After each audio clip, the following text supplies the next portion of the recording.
When nature strikes, it gives no warning. It shows no mercy. A peaceful river can become a flood, sweeping away entire lands. A single spark in the forest, within hours, it becomes a sea of flames consuming all life. The earth trembles. Mud and rocks bury everything. A tsunami rushes in like a giant hand. In the chaos, humans panic, flee, seek shelter. But some creatures do not panic. They remain silent, then leave, before we even realize a disaster is coming. Where does that instinct come from? How do they know when to flee? And why are they always right? Humans have radar, seismographs, weather forecasts. What do animals have? They have time, millions of years of evolution, to listen to the Earth's every vibration. In the next 20 minutes, we'll step into the world of instinct, a world humans once had, and lost. This is the journey to discover how animals survive natural disasters. The instinct to predict disasters. While humans rely on satellites and warning systems, the animal world listens to the Earth with its own body. Asian elephants, creatures weighing up to 4 tons, can sense low-frequency seismic waves through the soles of their feet. In 2004, just hours before a devastating tsunami struck the coast of Sri Lanka, a herd of elephants at Yala National Park suddenly moved away from the shoreline, retreating deep into the forest. This phenomenon was documented and studied by the University of Georgia, USA, as one of the most remarkable examples of survival instinct ever observed. And not just elephants. Honeybees, though tiny, can respond to micro changes in air humidity, pressure, and electric fields. Before major storms, European beekeepers often witness their hives being unusually reinforced, as if the bees are instinctively fortifying their homes against something ominous. Migratory birds, like the northern swallow, have baffled meteorologists by changing their migration routes en masse, just days before a storm forms over the Atlantic. And beneath the ocean's surface? A 2017 study in Florida revealed that sharks often retreat into deeper waters hours before a tsunami strikes, as an instinctive self-preservation response. Signals we detect only through graphs and instruments. Animals have sensed long before, through intuition and evolution. Perhaps, nature always finds a way to whisper to those who listen. Responding to earthquakes and tsunamis. What if animals could hear disasters approaching? What would happen when catastrophe truly strikes?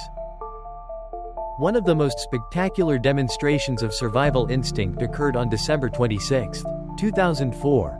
A massive 9.1 magnitude earthquake off the coast of Indonesia triggered a devastating tsunami that swept across 14 countries, claiming over 230,000 lives. At Yala National Park in southern Sri Lanka, while tourists were fleeing in panic, a herd of elephants did something unusual. They trumpeted loudly, turned around, and charged deep into the forest, away from the sea. The area was later engulfed by the tsunami. Miraculously, not a single elephant in the herd perished.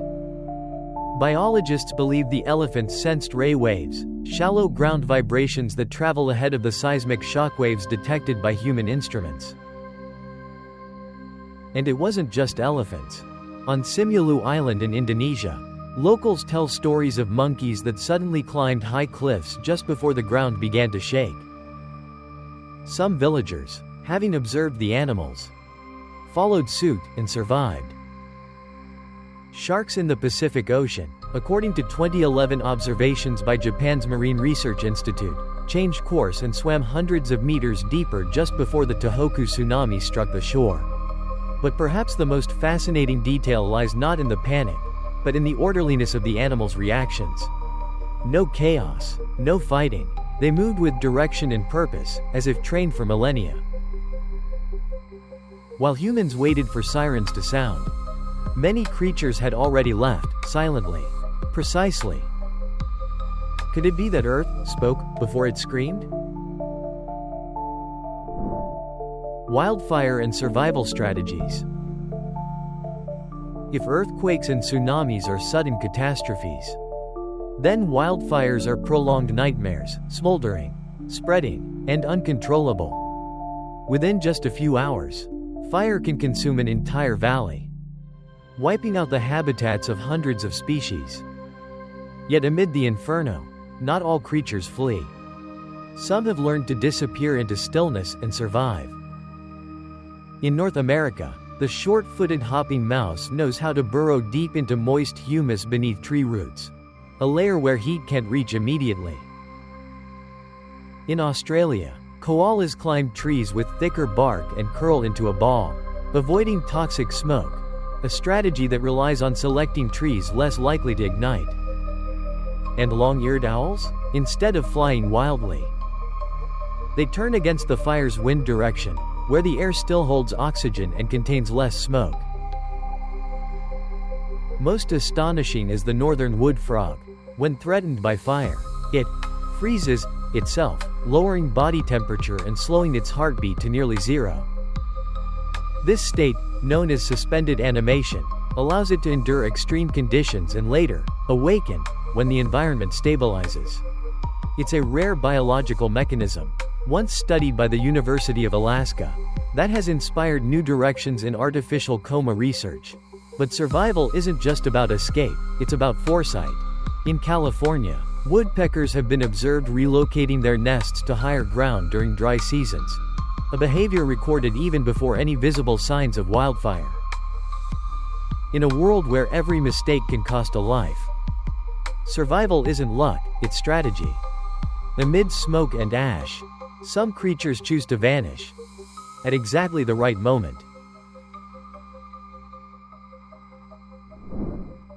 Animals and the flood equation.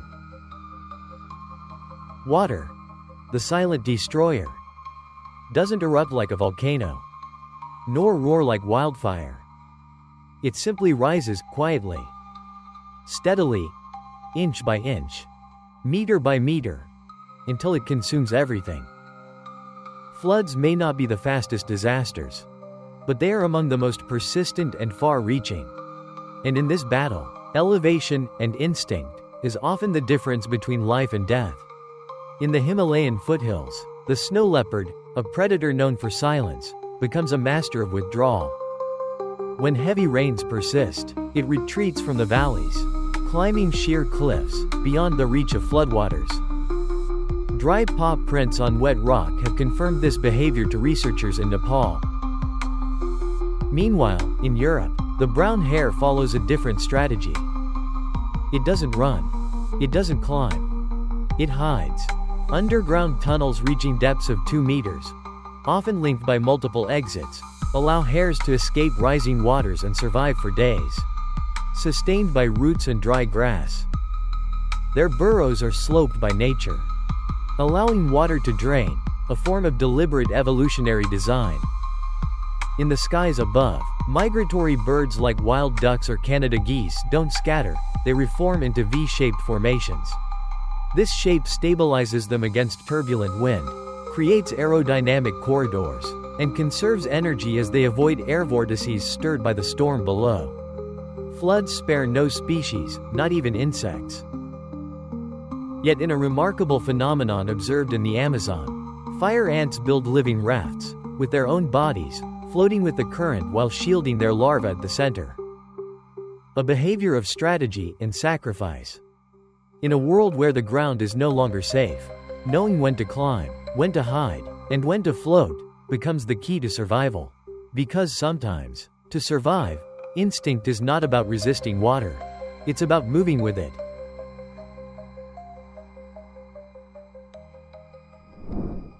Strange adaptations after natural disasters.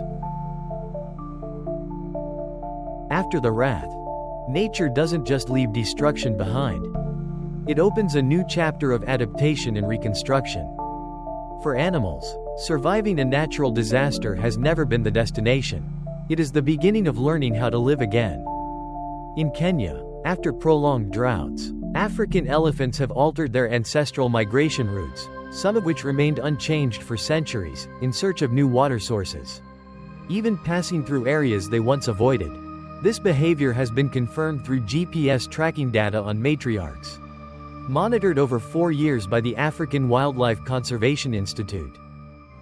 In Europe, honeybees, a species famed for their organization, have been observed changing the architecture of their hives following major floods.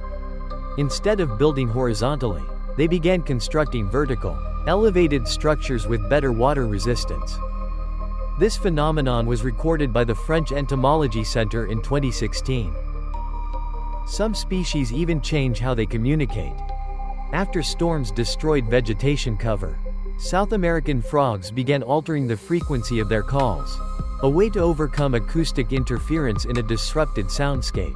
It's a clear example that accelerated evolutionary behavior is real, when the environment forces change. Freshwater fish like the Mozambique tilapia, after seawater intrusion into their habitat, have shown increased salinity tolerance in the following generation, a phenomenon known as epigenetics, when ancestral memory is written into genetic expression. Insects behave like engineers.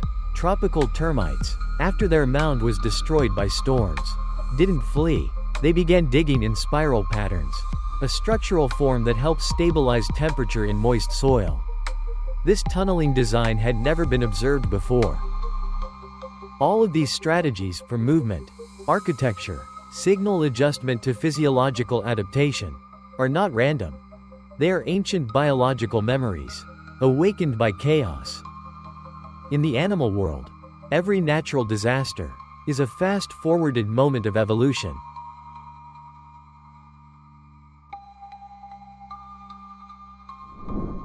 Survival lessons for humans. In every natural disaster, people often ask, did we predict it? Why wasn't there an earlier warning? But few ever ask, did we listen enough? Because while we were busy deciphering charts and weather reports, many animals had already retreated, without explanation, without equipment, without warning. So, what allowed them to do that? And what can we learn from them? First, attentiveness. Animals are not distracted by screens, social noise, or theories. They are directly connected to their environment.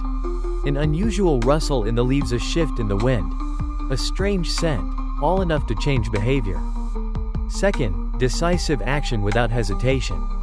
When danger is sensed, they move. No meetings. No delays. What seems like instinct is the result of millions of years of timely adaptation. Third, acceptance of change as a way to survive. After a disaster, no species demands the return of what was. They rebuild, relocate, reroute. They adapt. Meanwhile, humans often seek to restore normal, a mindset sometimes contrary to evolution. So, what's the real lesson? Perhaps survival doesn't depend on strength or intellect, but on the ability to listen and to act. In time, animals are not smarter than humans, but they haven't forgotten how to survive.